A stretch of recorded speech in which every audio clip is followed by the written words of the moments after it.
Take my daughter and erase what I owe you. The Duke's answer came like a blade. Your debt is forgiven. Your daughter is not yours to sell. Petronella Northcott stood just inside the study door, rainwater darkening the hem of her faded blue gown. Her father had not permitted her to bring a maid, a trunk, or even the small ivory comb that had belonged to her mother. He had brought her to Kestwick Hall as a debtor carried his final coin to the gaming table, hoping it might purchase one more escape.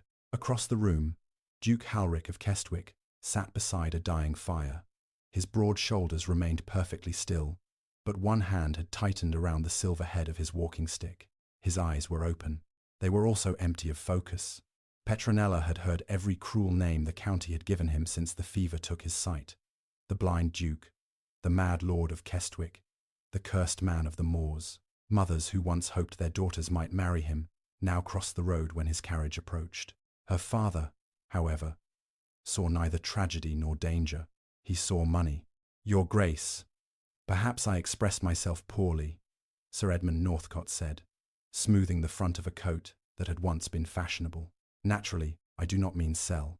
I propose an arrangement between gentlemen. Only one gentleman appears to be present. Petronella lowered her face, hiding the sudden movement at the corner of her mouth. Her father did not notice the insult. Men like Sir Edmund rarely heard anything that stood between them and what they wanted. The sum is £11,000, he continued. You cannot expect me to repay it in coin. I did not expect you to repay it at all. I told your steward the note would be discharged because seizing Northcott Meadow would destroy the farms below it. And I am grateful, profoundly grateful. That is why I offer you something of greater value. Sir Edmund reached behind him, caught Petronella by the wrist, and pulled her forward. She is 19, healthy, educated enough to be useful, but not so accomplished that she has developed expensive tastes. She reads French and Latin, she writes a fine hand, and she has been taught to manage a household. Petronella stared at the worn carpet, because looking at her father might have broken the last thread holding her temper. He had sold her mother's books one by one.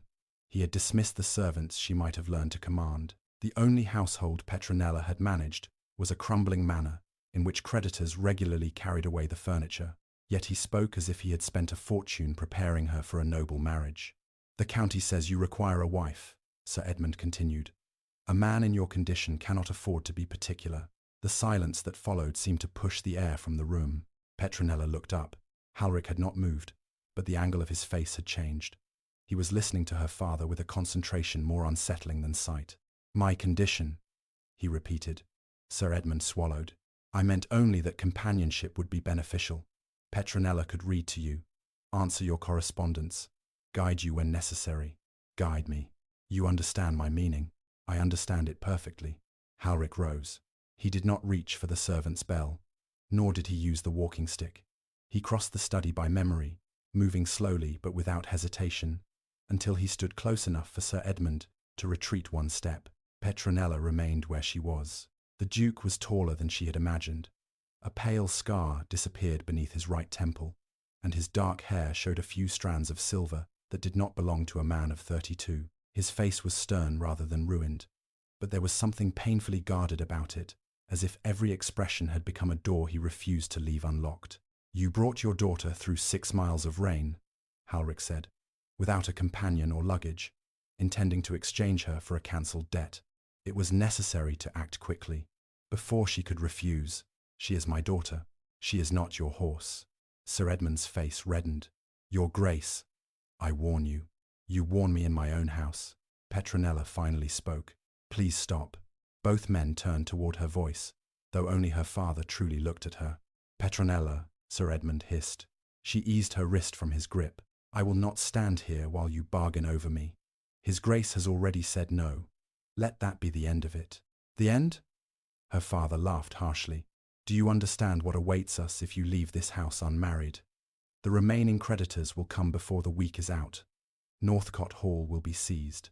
I will be taken to a debtor's prison, and you will have nowhere to go. I will find employment. As what?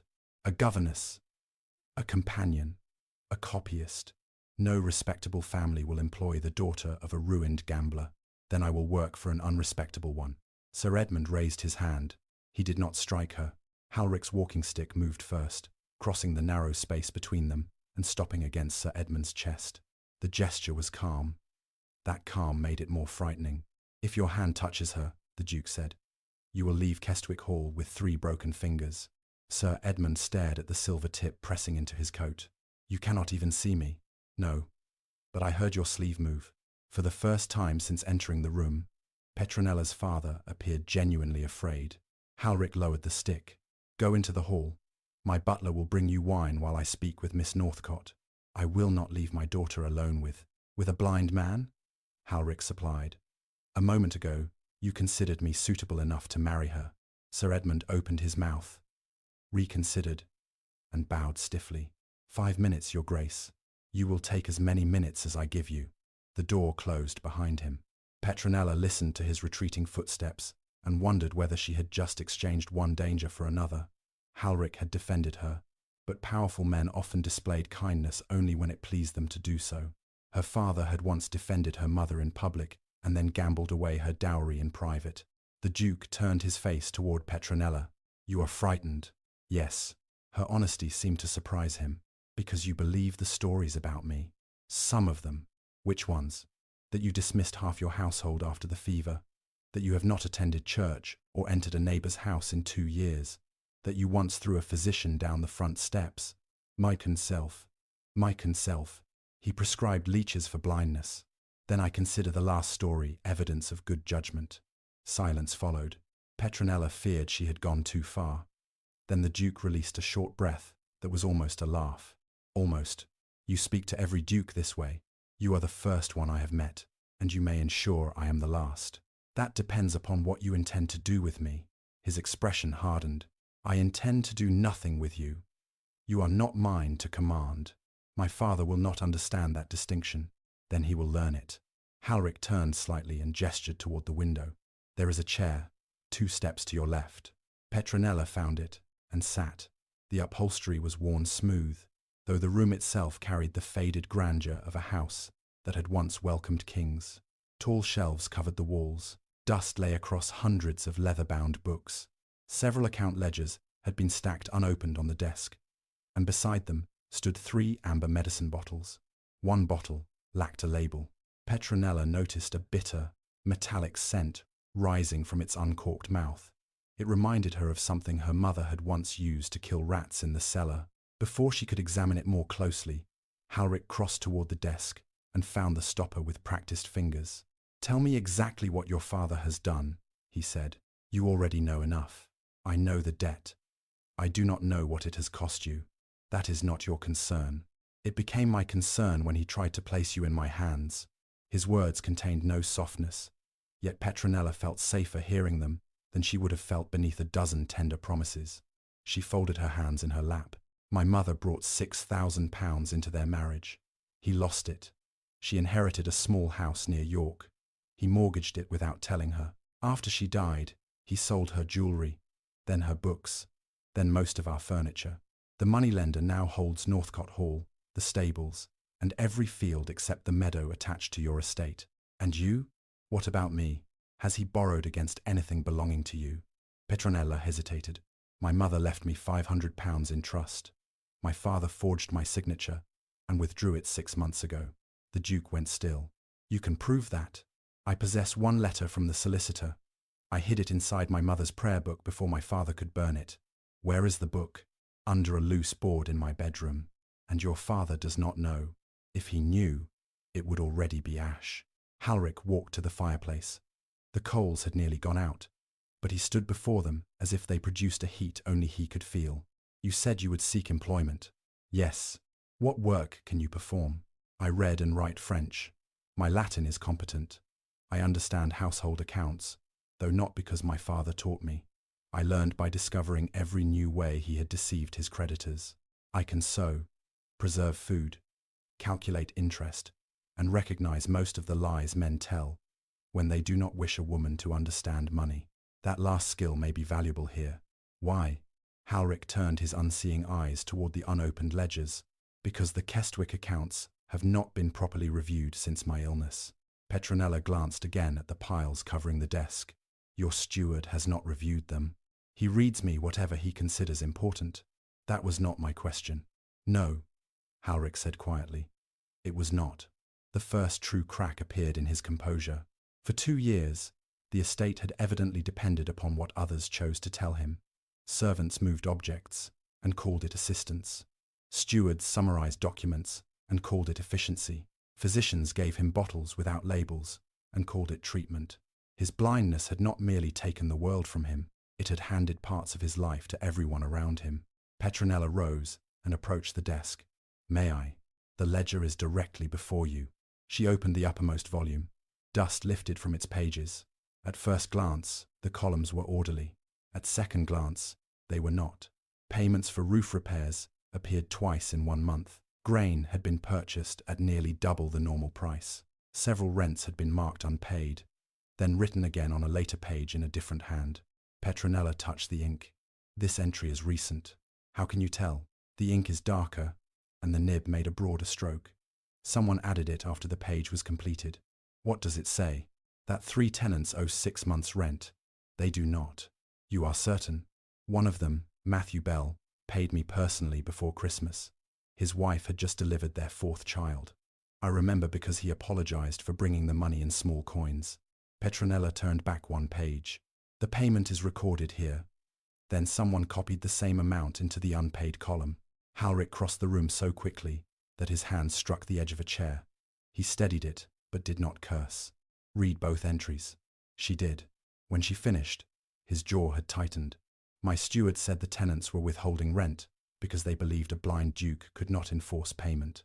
Someone may want you to believe your tenants have turned against you. Why? I cannot answer that from 2 lines in 1 ledger. Most people would have invented an answer to impress him.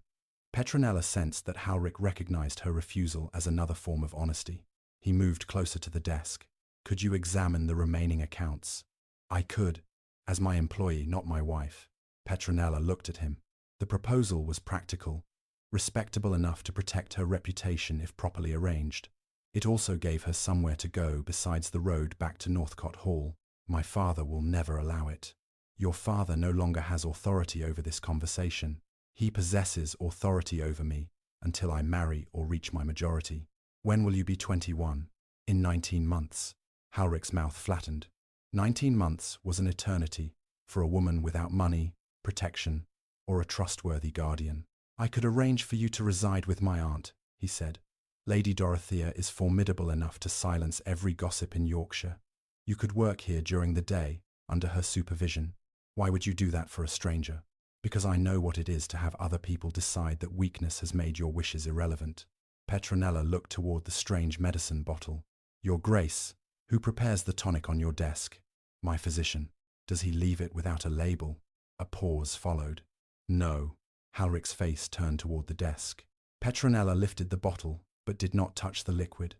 A faint residue clung to the neck, deep brown with a greenish edge. When did you last take it?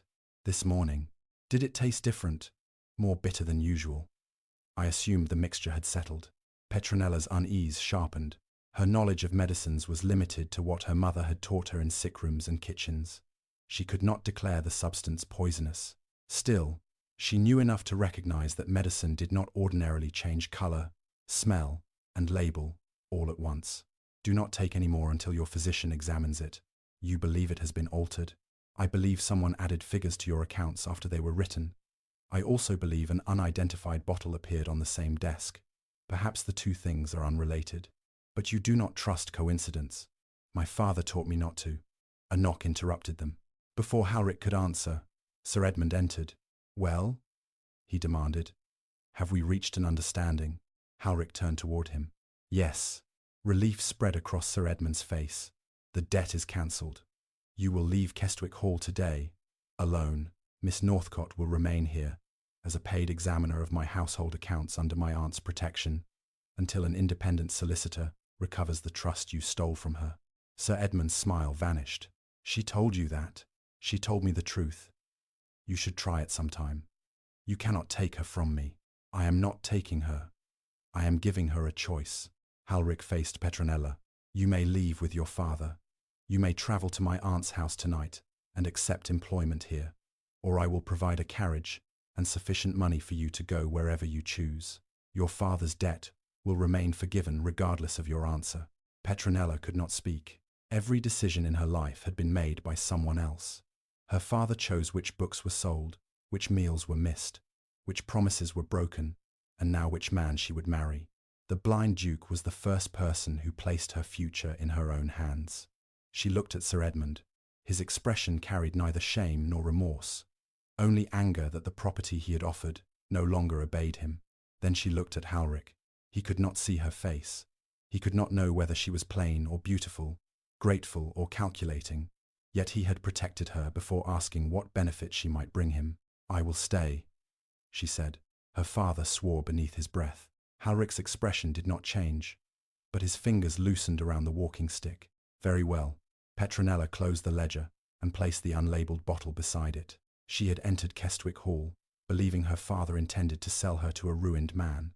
Now she understood that the Duke's blindness was not the greatest danger inside the house. Someone had altered his accounts. Someone had changed his medicine. And whoever had done it would soon discover that Duke Halric was no longer alone in the dark. Sir Edmund Northcote left Kestwick Hall before sunset, taking with him the last carriage Petronella had ever expected to enter. As his daughter, she stood beneath the stone portico and watched its crooked wheels disappear through the iron gates. Her father did not look back. He had shouted until Halric ordered the footmen to escort him outside, threatened to challenge the Duke's authority, and declared that Petronella would return, begging within a fortnight. Yet when the carriage vanished beyond the rain-darkened trees, she felt no desire to follow it. She felt only the strange emptiness of a prisoner who had lived so long beside locked doors that an open one seemed more frightening than the cell. "You may still change your mind," Halric said behind her. Petronella turned. He stood in the doorway, with one hand resting against the stone frame, his face angled toward the sound of the departing carriage. "Do you wish me to?" "No." The answer came too quickly to be polite. Something inside her chest shifted. "But I meant what I said," he continued. "You are free to leave whenever you choose. Your employment here does not make you beholden to me. Then perhaps we should begin by agreeing upon my wages."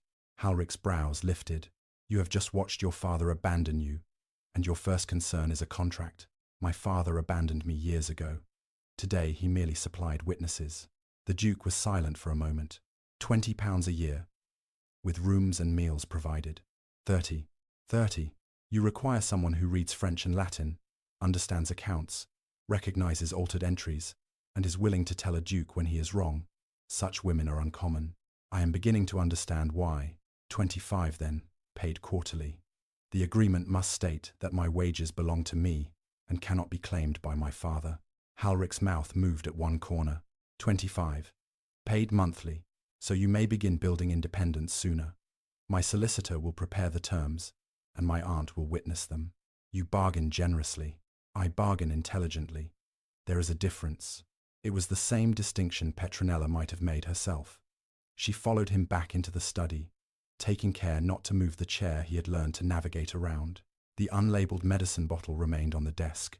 Halric reached toward it, but she moved it beyond his hand. "You are not taking that. I intended to smell it. And if the liquid has been altered with something dangerous?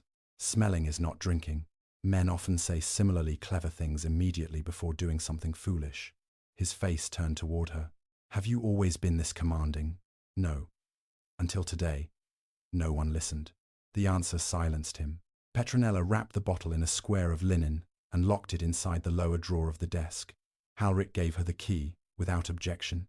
It was a small act, yet she understood its significance. He had allowed a stranger to take control of something connected to his health, because she had noticed what others had ignored. The following morning, Lady Dorothea Vale arrived before breakfast. Halric's aunt was a tall widow of 60, with iron-grey hair, a purple travelling cloak, and the expression of a woman who regarded inconvenience as a personal enemy. She entered the breakfast room, kissed her nephew on the forehead despite his protest, and examined Petronella from shoes to hair without concealing it. "So this is the girl Edmund Northcote attempted to exchange for a promissory note." Petronella set down her teacup. "I was not informed the news had travelled so quickly. My dear, scandal travels faster than light. It is the only thing in England that does." Halric folded his newspaper, though Petronella had been reading it aloud to him. Petronella is here as an employee. She will inspect the estate accounts while residing under your supervision.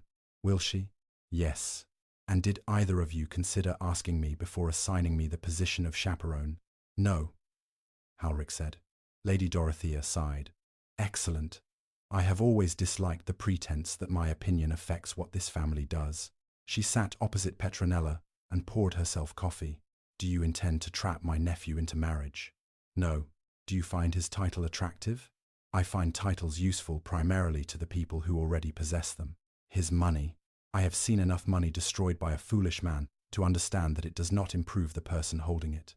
Lady Dorothea's eyes sharpened. And what do you think of Halric himself? Aunt, Halric warned. Petronella considered the question. I think he is proud, suspicious, impatient, and far too accustomed to people obeying him before he finishes speaking. Lady Dorothea drank her coffee. At last, someone sensible has entered this house. Halric looked offended. You crossed 40 miles to insult me over breakfast. I crossed 40 miles because your message said a young woman had discovered irregularities in accounts your steward has managed for 2 years. The insults are a family courtesy. Lady Dorothea turned back to Petronella. You may stay. Your rooms will be beside mine, and I will accompany you whenever propriety requires it. If you lie to him, use him, or pity him, I shall remove you myself. I do not pity him. Everyone pities him. I do not. Halric's hand stopped beside his cup. Lady Dorothea studied Petronella for several seconds before nodding once. Then we may suit each other. After breakfast, Petronella returned to the study and opened the remaining ledgers. Halric sat beside her, refusing to leave the investigation entirely in her hands. She read every entry aloud, including the ordinary ones, because she understood how much he despised receiving only the facts another person considered important. By noon, a pattern had emerged. Money assigned to cottage repairs had been paid, but the tenants claimed the work was never completed. Timber purchased for the Western Bridge had cost twice the sum charged by neighbouring estates. 3 families had been marked delinquent, despite receipts proving they had paid. The discrepancies were small enough to escape casual notice, but regular enough to drain hundreds of pounds each year. Who supervises the work? Petronella asked. Mr. Ashcombe, my steward. Who approves his reports? I do. No. Who reads them and tells you what they contain? Halric's jaw tightened. Gideon usually reads my correspondence. Ashcombe summarizes the accounts himself. So Mr. Ashcombe decides which of Mr. Ashcombe's actions you are permitted to know. When you say it that way, it sounds absurd. It was already absurd. I merely removed the polite wrapping. Halric rose and paced toward the windows. Send for him. Not yet. He turned sharply. Why not? Because we have suspicions, not proof. If you accuse him now, he will correct the ledgers, destroy receipts, or place the blame upon a clerk. He has robbed my tenants, perhaps, or someone has used his careless records to make it appear so. You protected me yesterday because my father was about to strike me. Protecting your tenants requires greater patience. Halric disliked the answer. Petronella could see it in the line of his shoulders. Yet, after a moment, he returned to the desk. What do you propose? We visit the cottages. I have not ridden through the villages since my illness. Then we will take the carriage. The roads are narrow. I will describe them. The tenants will stare. Let them. They have probably stared at dukes before. You do not understand. Petronella closed the ledger. Then explain it. He stood very still. When he spoke again, the authority had gone from his voice. Before the fever, I knew every road on this estate. I could ride from the northern boundary to the river in darkness. I knew where the ground dipped near Bell's farm, and where the ash tree leaned over the mill road. After I lost my sight, I attempted the journey once. The carriage struck a rut. I fell while stepping down, and 3 tenants rushed forward to lift me, as if I were an old man. One of their children began to cry when he saw my eyes. That child was frightened because he did not understand. The adults understood. No, they believed what you believed, that falling made you helpless. His face hardened again, but Petronella did not retreat. If you remain inside this house, Mr. Ashcombe can continue telling the villagers that you have forgotten them. He can tell you they are dishonest, and tell them you do not care. Every closed door gives him another place to hide. Halric's fingers tightened around the walking stick. You make courage sound very simple. No, I make the next step sound simple. Courage is taking it, while knowing the one after may be worse. He turned toward the window. For a long time, only the ticking clock disturbed the room. Tomorrow morning, he said at last. We will visit Belle's farm first. Petronella smiled. Halric's face shifted slightly toward her. You are smiling. How do you know? Your breathing changes. That is an alarming skill. It is one of several I have acquired, while everyone assumed I was incapable of acquiring anything. The next morning dawned clear and cold. Lady Dorothea joined them in the carriage, although she claimed she had come only to prevent the county from inventing an elopement between a blind duke and his new account examiner. Petronella sat beside Halric and described the road as they travelled. Bare hawthorn hedges, water shining in the wheel ruts, sheep scattered across the hills like scraps of dirty wool. At first, Halric answered only with brief nods. Then she mentioned the ruined stone wall near the old ash tree. There should be a stream beyond it, he said. There is, and a narrow footbridge. Half of it has collapsed. His expression darkened. Ashcombe reported that bridge repaired last autumn. Petronella opened the notebook on her lap and recorded it. At Belle's cottage, they found the roof covered with rotting thatch. Rain had stained the ceiling, and a wooden basin stood beneath a steady drip. Matthew Bell emerged holding a receipt bearing the estate seal. He had paid every farthing of his rent.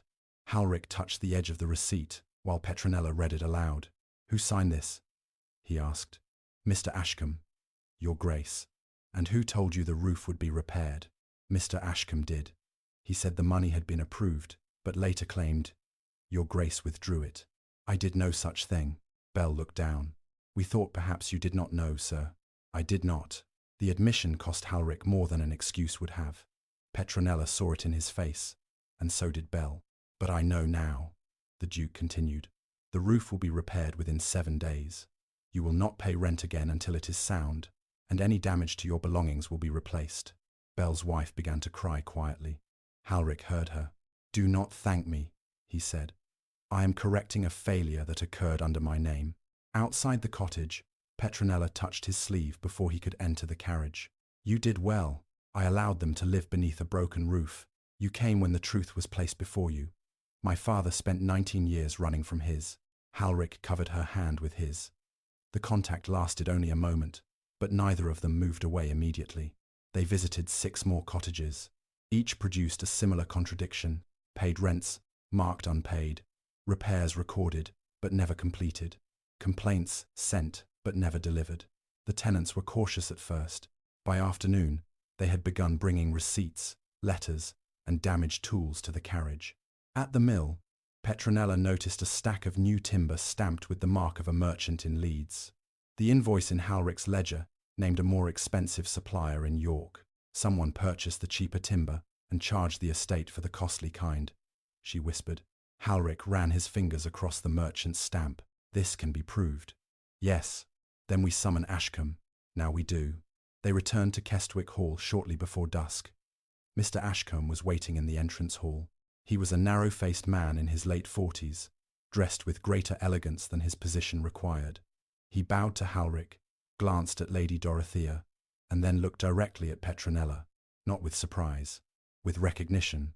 Your Grace, he said, I hope to speak with you before this young woman caused further confusion. Halric removed his gloves. What confusion? Ashcombe produced a folded letter. I received this from Sir Edmund Northcote. He warns that his daughter has a history of stealing documents, inventing accusations, and manipulating gentlemen who take pity upon her. He claims she forged the letter concerning her trust and has come here intending to secure your fortune. Petronella felt the blood leave her face. Her father had acted more quickly than she expected. Halric held out his hand. Give me the letter. Ashcombe obeyed. Halric could not read it, but he ran his thumb slowly across the seal. This arrived today, an hour ago, by messenger. Yes, Your Grace, from Northcote Hall. That is what the messenger said. Petronella stared at the red wax. That is impossible. Ashcombe smiled faintly. Why? Because my father no longer owns that seal. He lost it to a creditor 3 months ago. The steward's smile disappeared. Halric turned the letter over in his hands. Petronella moved closer and examined the impression. The Northcote crest was present, But one detail was wrong. The true seal showed a fox facing left beneath 3 stars. This fox faced right. She looked at Ashcombe. This letter did not come from my father. For the first time, the steward's composure cracked. Only for a heartbeat, but Halric heard the sudden break in his breathing. Petronella heard it too. Someone had forged the accounts, altered the Duke's medicine, and now produced a false warning under her father's name. Whoever controlled those lies understood that Petronella had become dangerous after only 2 days inside Kestwick Hall. Halric folded the letter carefully. "Mr. Ashcombe," he said, "you will remain in the house tonight." The steward's eyes narrowed. "Am I a prisoner?" "Not yet." Outside, a horse galloped away from the servants' courtyard. Petronella ran to the window. A cloaked rider was racing toward the western road, carrying a leather case beneath one arm, the same case in which she had placed copies of the tenant's receipts less than an hour earlier. "The evidence!" she cried. "Someone has taken it." Halric's face turned toward the receding hoofbeats. Then, with a speed that startled everyone in the hall, the blind Duke seized his coat and ordered the horses brought around.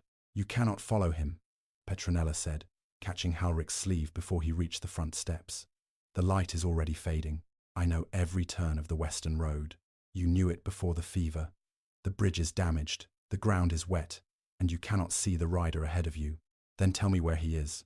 Before she could answer, Halric called for his black gelding. Lady Dorothea objected. The footmen hesitated, and Mr. Ashcombe attempted to slip toward the corridor. Halric heard the steward's first hurried step.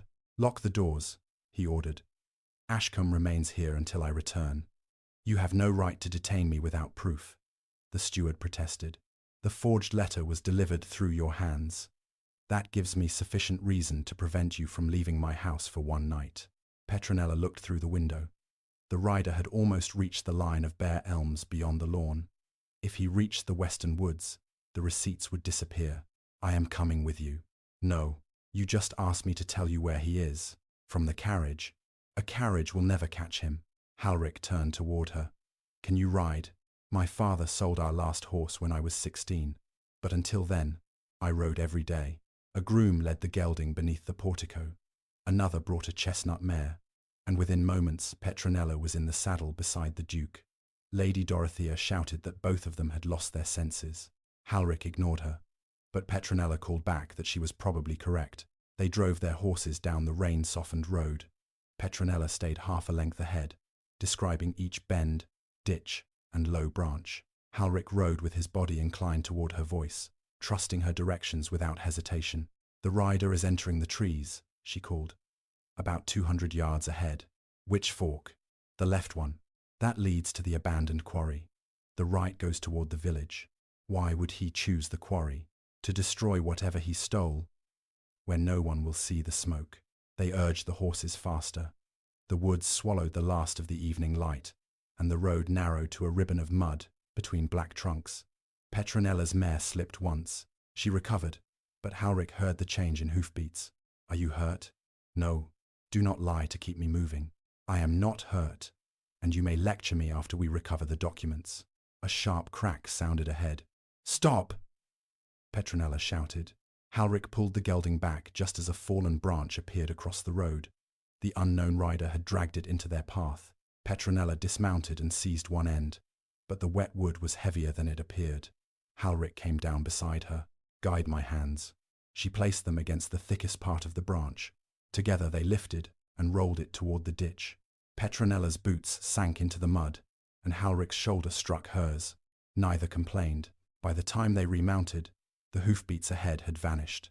"He has gained too much distance," she said. "Not if he continued toward the quarry. There is only one safe entrance, and the unsafe one, a narrow trail along the ridge." Petronella looked at the darkness gathering between the trees. "You are about to suggest the unsafe one. I was going to suggest that you return to the house and allow you to ride beside a quarry you cannot see. I can hear the edge. You cannot hear loose stones until they fall." He gave a grim smile, then remained close. The ridge path was barely wide enough for one horse. Petronella rode first, calling every change in the ground. To her right, the land dropped steeply into the old quarry. Far below, rainwater gleamed between broken rocks. A faint orange light appeared ahead. "Fire!" she whispered. "He has stopped." They dismounted and tied the horses behind a stand of fir trees. Halric rested one hand lightly upon Petronella's shoulder as she guided him forward. The touch was practical, but its trust moved her more deeply than any gallant gesture could have done. At the bottom of the ridge, a man crouched beside a small fire. His hood had fallen back, revealing one of Ashcombe's clerks, a thin young fellow Petronella had seen carrying ledgers through the hall. The stolen leather case lay open beside him. Several receipts were already burning. Petronella stepped into the clearing. Move away from the fire. The clerk spun around.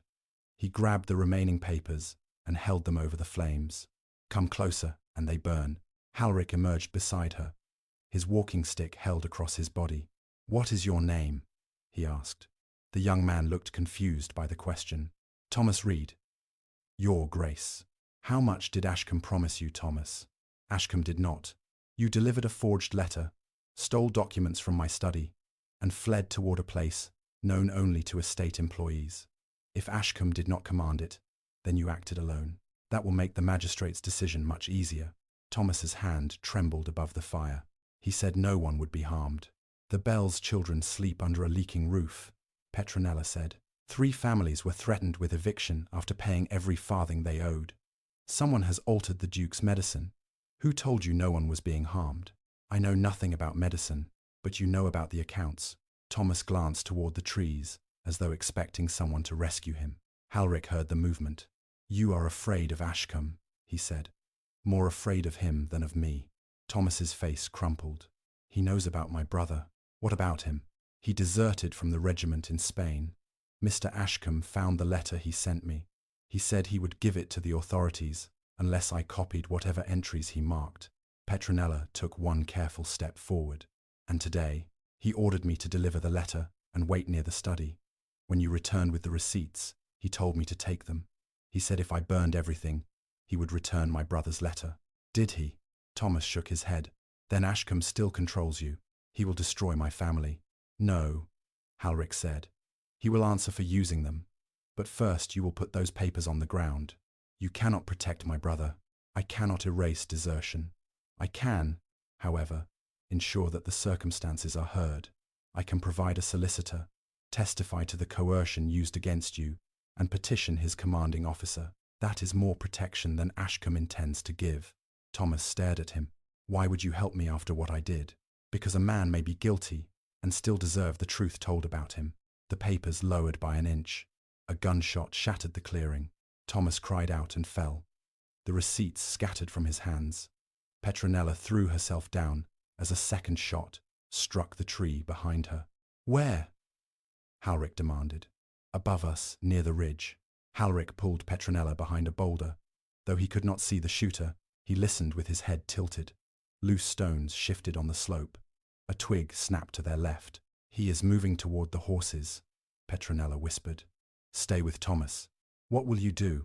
Prevent him from leaving. You cannot chase an armed man alone. He believes blindness makes me easy to avoid. Let him continue believing it. Before she could stop him, Halric disappeared between the trees. Petronella crawled toward Thomas. Blood spread across his sleeve, but the bullet had passed through the flesh of his upper arm rather than his chest.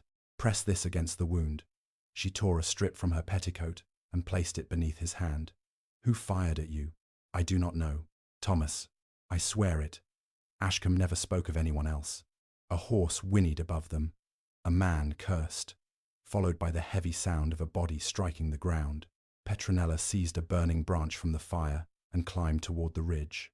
When she reached the path, she found Halric standing over a masked man. The stranger lay face down in the mud, one arm twisted behind his back. A pistol had fallen nearby. How did you? He approached the horses from downwind, Halric said. They smelled him. He assumed their movement concealed his footsteps. The masked man struggled. Halric tightened his grip. Remove the cloth, Petronella. She pulled away the mask. The face beneath it belonged to no servant she recognized. He was perhaps 40, with a broken nose and an old burn along his jaw. His coat was made of fine wool despite the mud, and on his right hand he wore a heavy gold ring bearing the crest of a coiled serpent. Who sent you? Petronella asked. The stranger laughed. The blind man will be dead before winter. and you will wish your father had sold you to someone else. Halric's expression became frighteningly still. You know about the medicine. The man said nothing. Petronella picked up the pistol and searched his coat. She found a purse containing 30 guineas, a small knife, and a folded instruction written in an unfamiliar hand. Burn the tenant receipts.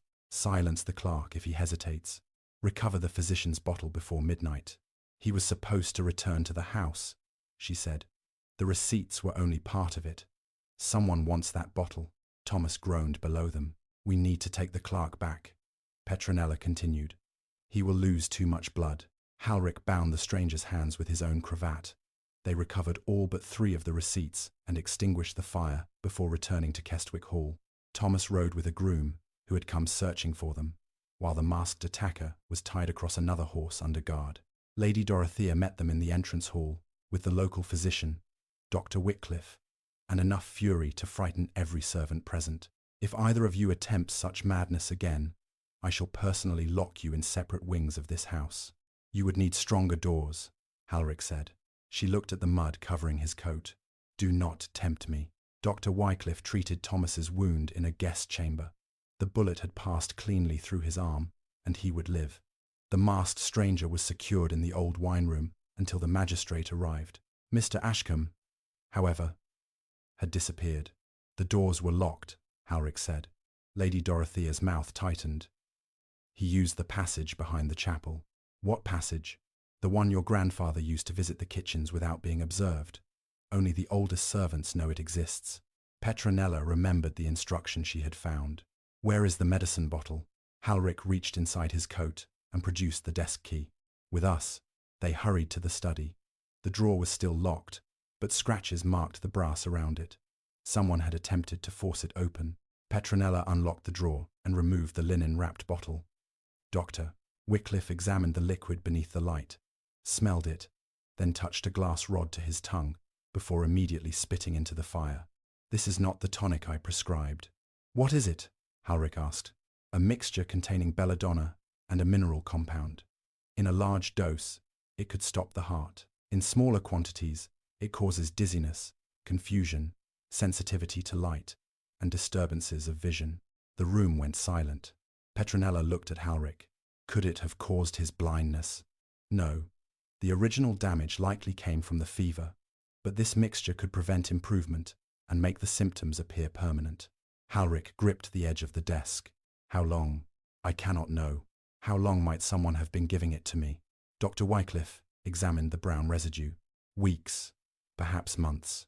I have taken a tonic every morning for nearly 2 years. Not from me. I stopped prescribing it last spring when you refused further treatment. Petronella felt the pieces shifting into place. Someone had continued supplying medicine under the physician's name. Someone who needed Halric isolated, dependent, and convinced that recovery was impossible. Who brings your morning tray? She asked. Different servants. Who prepares the tonic? Halric's face changed. Mrs. Selby measures it in the still room. Ashcombe delivers the sealed packets from the apothecary. Then we speak to Mrs. Selby. The housekeeper was found in her room, pale and shaking. At first, she denied everything. Then Petronella placed the bottle before her. Mrs. Selby began to cry. Mr. Ashcombe said it was the doctor's order. He brought the powders himself and told me His Grace would suffer terrible pain if I failed to add them. Did you never question why the packets bore no physician's mark? Petronella asked. I did once, he said. A servant who interfered in medical matters would be dismissed without a reference. My daughter depends upon my wages. Halric's expression contained anger, but also the exhaustion of a man discovering how thoroughly his trust had been exploited. You will remain in your position for now, he said, but you will tell the magistrate everything. Mrs. Selby stared at him. You are not dismissing me. You were afraid, and fear made you obedient. That does not make you innocent, but neither does it make you the architect of this. When she had gone, Petronella found Halric standing alone beside the cold fireplace.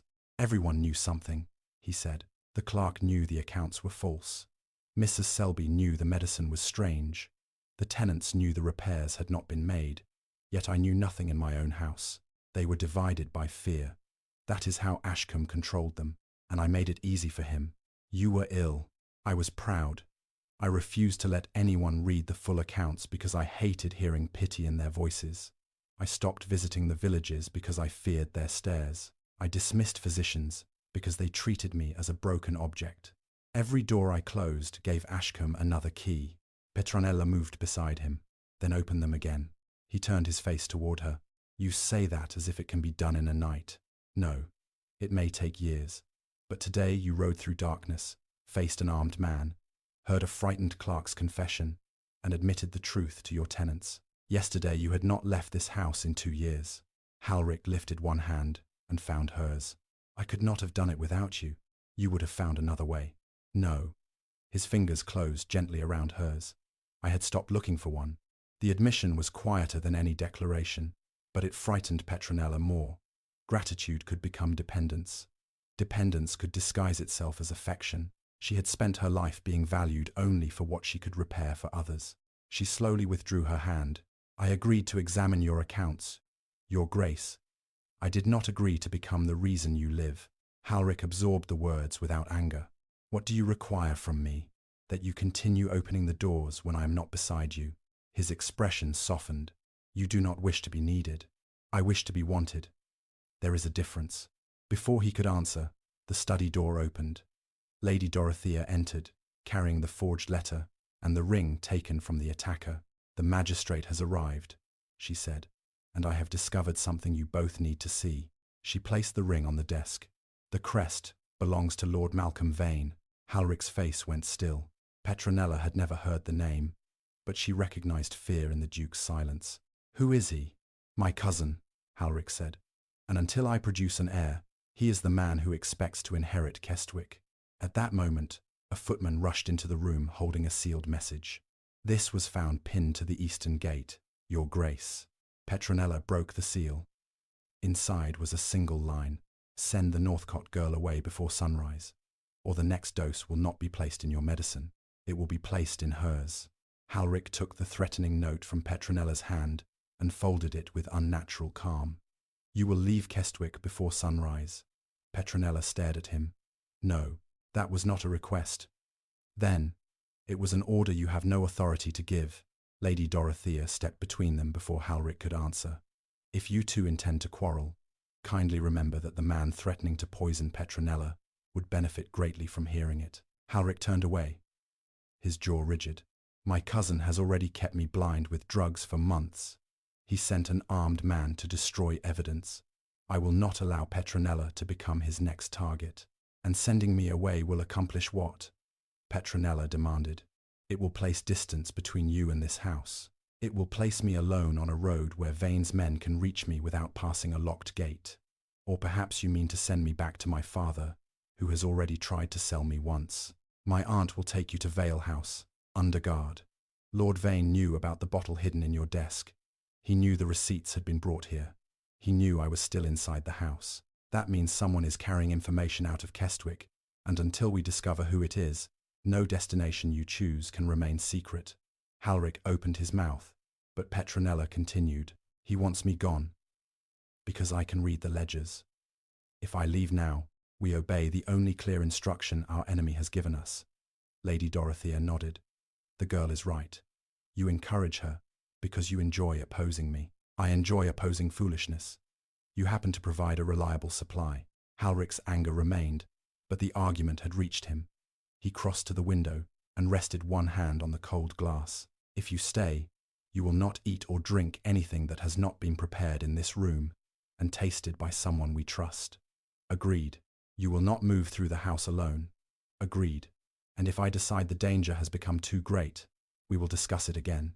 He turned toward her. You negotiate even when your life has been threatened. Especially then. Doctor. Wycliffe placed the medicine bottle inside his case. He would take it to an apothecary in York and obtain a signed analysis. But Petronella insisted that he first pour a portion into a smaller vial and seal it in front of witnesses. If the larger bottle disappeared on the road, they would retain proof of what it contained. The doctor sealed the vial with Lady Dorothea's ring, then handed it to Petronella. Keep it somewhere no one would search.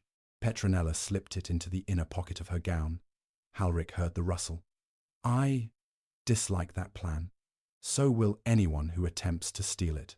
The magistrate questioned the captured gunman, but the man gave his name only as Silas Crowe and denied knowing Lord Vane. The serpent ring, he claimed, had been won in a tavern. When asked about the written instructions found in his coat, he said they had been placed there without his knowledge. He possessed the confidence of a man who expected powerful protection. Yet when the magistrate mentioned attempted murder, the colour shifted beneath his burned cheek.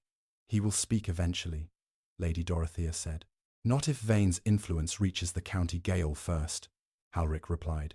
He ordered 2 trusted tenants to accompany the magistrate and witness Crowe's arrival. Before dawn, another problem emerged. A servant searching Ashcombe's rooms found the steward's account books gone, his wardrobe half empty, and a map of the estate burned in the grate. Only one piece remained legible, a circle drawn around an isolated building on the northern boundary. "The old dower house," Halric said, when Petronella described the surviving fragment. "It has been empty since my grandmother died. Could Ashcombe be hiding there? Perhaps. There is a private road leading north, and from there he could cross into Vane's land without passing through a village." Halric ordered the stable prepared, but Petronella stopped him. "This is what they expect. Ashcombe leaves a conveniently burned map, and we ride directly toward the only mark that survived. You believe it is a trap." "I believe, Mr. Ashcombe has hidden theft inside orderly columns for years. A man that careful does not accidentally leave the one clue we need." She examined the charred paper again. The circle had been drawn in heavy black ink, while the ordinary markings were brown with age. More tellingly, the edges of the circle remained unburned. It had been added after the map was placed in the fire. "Someone wanted us to find this." Halric's face turned toward her. "Then we let them believe we have." They announced in front of the household that Halric and the magistrate would search the dower house at noon. In truth, the magistrate had already departed with Crowe, while Halric remained inside the locked study. Lady Dorothea sent 2 empty carriages north under armed escort, creating enough noise to convince every servant that the Duke had gone with them. Then Petronella and Halric waited. For nearly an hour, nothing happened. Petronella reviewed the copied account entries, while Halric listened beside the fire. Without his daily tonic, he complained of a pounding headache and flashes of painful light. Dr. Wycliffe had warned that stopping the drug might worsen his symptoms before they improved. "Close the curtains," Petronella said. "They are already closed." "Then the pain is not caused by the light in this room." He pressed his fingers against his temples. "I can see something." Petronella froze. "What?" "Not shapes. A pale line, where the window should be. It may be nothing. It was not there yesterday." "No." Hope entered the room so quietly that neither of them dared name it. Petronella wanted to take his hands, to tell him the darkness might be loosening its grip. Instead, she poured water from the sealed pitcher and placed the glass where his fingers could find it. "Drink." Halric obeyed, then smiled faintly. "You are trying not to sound pleased." "I am trying not to promise what we do not yet know." "And are you pleased?" "More than is sensible." His hand moved across the desk until it found hers. This time, she did not withdraw. "Petronella, if my sight never returns." A floorboard creaked behind the bookcase. Halric released her hand at once. Petronella rose silently and took the fireplace poker. Another faint scrape came from behind the shelves, followed by the sound of stone shifting against stone. Halric pointed toward the bell, but she shook her head, forgetting he could not see the gesture. She placed his hand on the cord, then whispered, "Wait until someone enters." A narrow section of shelving moved inward. Darkness opened behind it, and a figure stepped through carrying a lantern. Petronella recognized Mary Finch, one of the upstairs maids. The girl approached the desk, glanced toward the empty chair near the fire, and reached immediately for the drawer that had held the medicine bottle. Halric pulled the bell. The door opened before Mary could flee. Lady Dorothea and 2 footmen entered. The maid dropped the lantern and began to sob.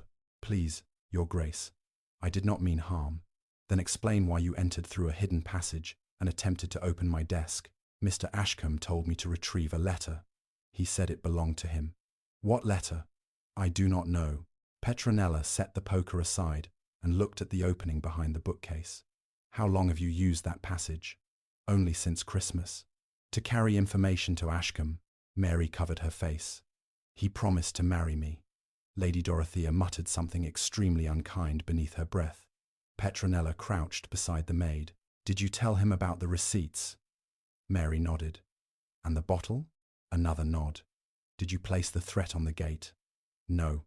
I swear it. I only sent messages. Mr. Ashcombe said His Grace was ill, and Lord Vane would soon inherit.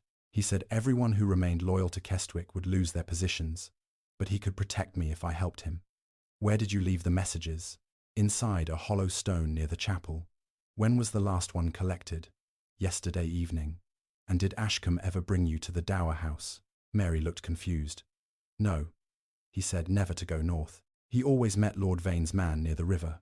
Petronella looked at Halric. The Dower House had indeed been a false trail. Where near the river? He asked. At the old fulling mill. It has been closed for years. Halric ordered the footmen to keep Mary under supervision, but Petronella asked that the maid remain in the study. If Ashcombe expects another message, we should send one. Mary stared at her. What would I write? Petronella considered the clues before them. Their enemy wanted the medicine bottle and believed Halric had ridden north. If they offered both opportunities, Ashcombe might expose himself. Tell him the Duke found nothing at the Dower House. Tell him I became frightened and agreed to leave Kestwick tonight. Add that I am carrying the bottle to Dr. Wycliffe, personally, because I no longer trust the servants. Halric's face tightened. Absolutely not. We require Ashcombe alive. If he thinks I am leaving with the evidence, he will come for me. That is precisely why you will not do it. We will not actually travel to York. We choose the place and position men along the road. Vane has already placed one bullet near your heart, and if Ashcombe escapes across the border, we may never prove who gave him his orders. The answer is still no. Petronella faced him. Yesterday you trusted me to guide you beside a quarry. Today you must trust me to help design this trap. Trusting your judgment does not require me to offer you as bait. I am already the bait. The only question is whether we control the hook. Lady Dorothea intervened. There is a ruined toll house half a mile from the southern gate. The road narrows there, and the old wall provides cover for armed men. We could send Petronella's carriage toward it while she remains hidden inside Kestwick. Petronella shook her head. Ashcombe may watch the carriage closely enough to see I am absent. Then another woman wears your cloak and receives the bullet intended for me. Halric struck the desk with his palm. Enough. No woman leaves in that carriage. The sharpness of his voice silenced the room. Petronella saw the fear beneath his anger and understood that arguing before others would only deepen it. She asked Mary to write the message but changed the final line. Miss Northcott intends to leave at 9. She has hidden the bottle in the carriage herself. No claim was made about who would travel inside it. At 8:30, the household extinguished most of the front lamps. A closed carriage waited beneath the portico with a locked iron box fixed under its rear seat. Inside the box, they placed a harmless bottle wrapped in the same linen Petronella had used. 4 armed estate men concealed themselves in the woods near the toll house. Halric insisted upon joining them. Petronella was ordered to remain with Lady Dorothea in the drawing room. She agreed so easily that Halric became suspicious. What are you planning? At present, I am planning to obey you. That is not reassuring. Then you have begun to understand me. Before he left, he reached for her and found her shoulders. Lock the door after me. I will. Do not open it for anyone except my aunt. I understand. His thumbs rested briefly near her collarbones. I have known you 4 days, he said quietly. Yet the thought of returning to this house and not hearing your voice in it feels unbearable. Petronella's breath caught. That is fear speaking. No. Fear is merely the reason I have said it too soon. He released her before she could answer and departed with the guards. Petronella locked the door as promised. Then she turned to Lady Dorothea. There is something wrong with the plan. I wondered how long it would take you. Ashcombe knows the hidden passages. He knows the Duke discovered one in the study. He may assume every entrance is guarded tonight. What does that tell us? Petronella unfolded the forged letter again. The imitation seal had been imperfect, but the handwriting had been excellent. Ashcombe had access to accounts, servants, medicine, and estate maps.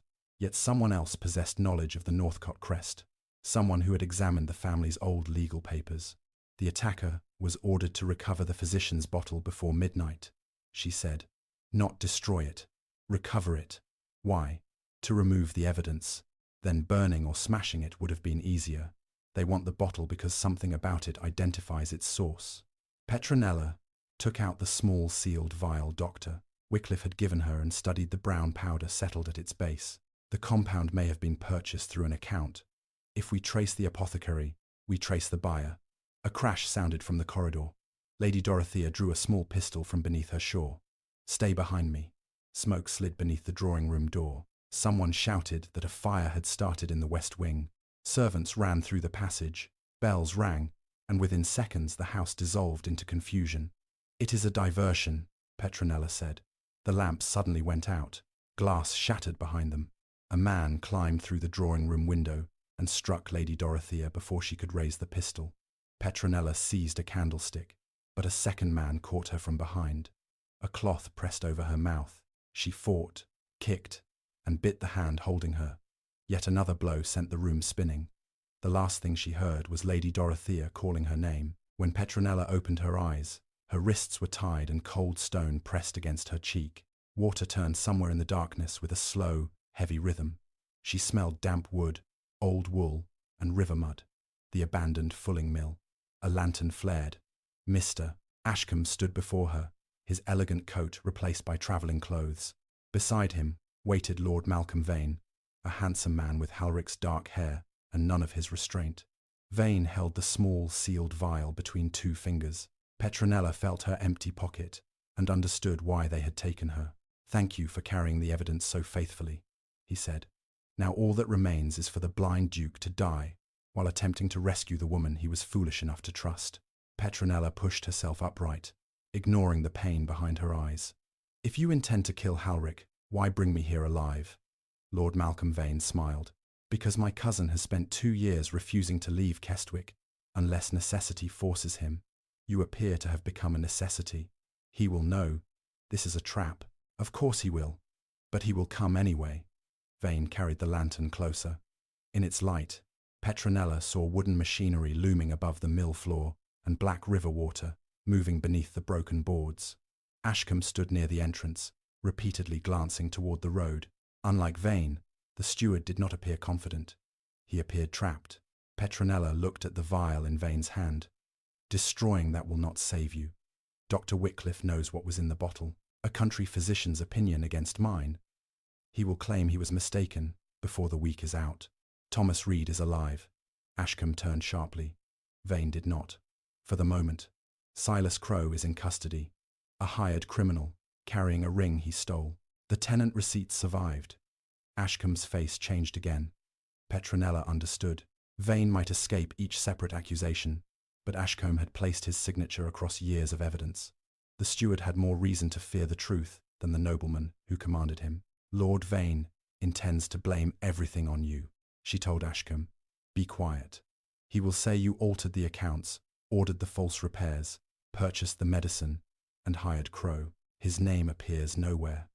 I said, "Be quiet. You know I am right. That is why you keep watching the road.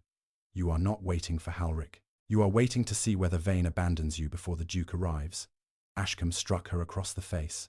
The blow knocked her sideways, but it also confirmed what she needed to know. Vane watched with mild irritation rather than loyalty. "Control yourself, Ashcombe. Bruises complicate the story." "What story?" Petronella asked. Vane crouched before her. "The tragic one. You discovered Ashcombe's theft and persuaded Halric to pursue him. The steward kidnapped you and brought you here. My cousin arrived. There was a struggle, and both of you fell into the river when the mill platform collapsed. Ashcombe escapes. I inherit Kestwick and offer a generous reward for his capture." "And what happens to Ashcombe when your reward becomes inconvenient?" The steward's breathing grew louder. Vane rose. "You overestimate the value of your observations, Miss Northcott. No, you underestimated what people reveal when they believe a woman powerless." A horse approached outside. Ashcombe drew a pistol. Vane extinguished one of the lanterns and moved behind a stone pillar. Petronella tested the rope around her wrists. It had loosened slightly when she fell, but not enough to free her hands. The mill door opened. A man entered, carrying a lantern and wearing Halric's dark riding coat. Ashcombe fired before the figure spoke. The shot struck him in the chest and threw him backward through the doorway. Petronella screamed. Vane laughed softly. That was easier than expected. Then a dozen estate men emerged from the darkness outside. The fallen figure sat up, tore open the heavy coat, and revealed a steel plate strapped beneath it. Matthew Bell had volunteered to serve as the false target. Ashcombe stared at the pistol in his hand. Halric's voice came from the rear of the mill. "Drop the weapon." Vane seized Petronella by the hair and pressed a knife to her throat. "Come closer, and she dies." Halric stood on the narrow platform above the water, one hand against the wall. He had entered through the old delivery channel, while the others approached from the road. His eyes were turned toward Petronella's breathing. "Are you injured?" he asked. "Not badly. Can you move?" "My hands are tied." "Enough," Vane snapped. "Order your men away." Halric did not move.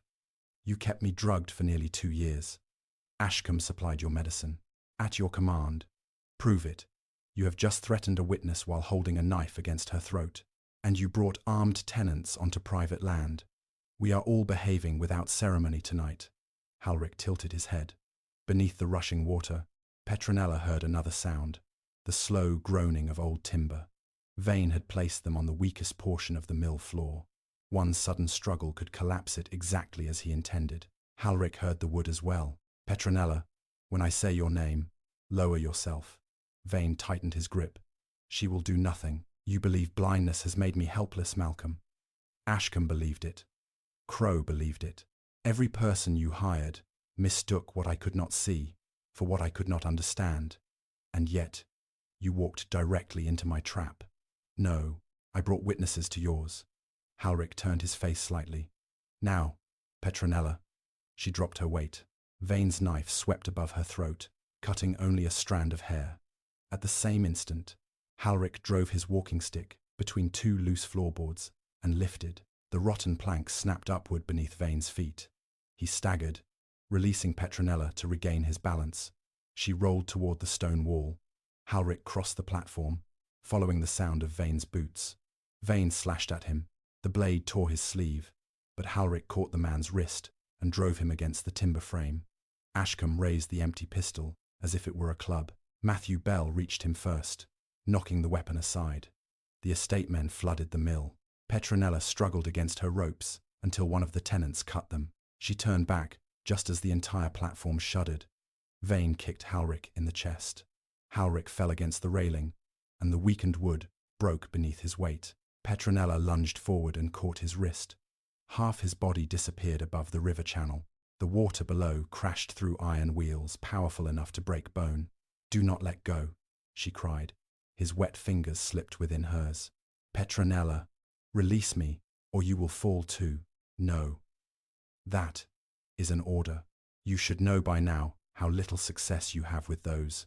Matthew Bell seized Halric's other arm, and together they pulled him onto solid boards. Petronella wrapped both arms around him before pride could stop her. His heart hammered against her cheek. Halric lifted his hands to her face, searching frantically for blood. His fingers found the swelling along her cheekbone. "Who struck you?" "Ashcombe." The steward had been forced to his knees by 2 tenants. Halric turned toward him, but Petronella held his face between her hands. "Look at me." The words came without thought. Halric went still. A faint grey light from the open door crossed his eyes. For one impossible second, they seemed to focus upon her. "You are alive," he whispered. "So are you. When I heard you had been taken, I thought—" His voice broke. "I know." Around them, the mill filled with shouting men, restrained prisoners, and splintering wood. But Halric heard only Petronella. He pulled her against him again, holding her as if the river were still trying to take them both. Lord Vane attempted to flee through the delivery passage. Lady Dorothea appeared at its entrance with her pistol aimed directly at his chest. A bruise darkened her temple, but her hand remained perfectly steady. "I strongly advise you to reconsider," she said. Vane stopped. The magistrate, summoned back from the road to the gale, arrived less than half an hour later. Ashcombe demanded a private conversation before the prisoners were removed. Vane stared at him with open contempt.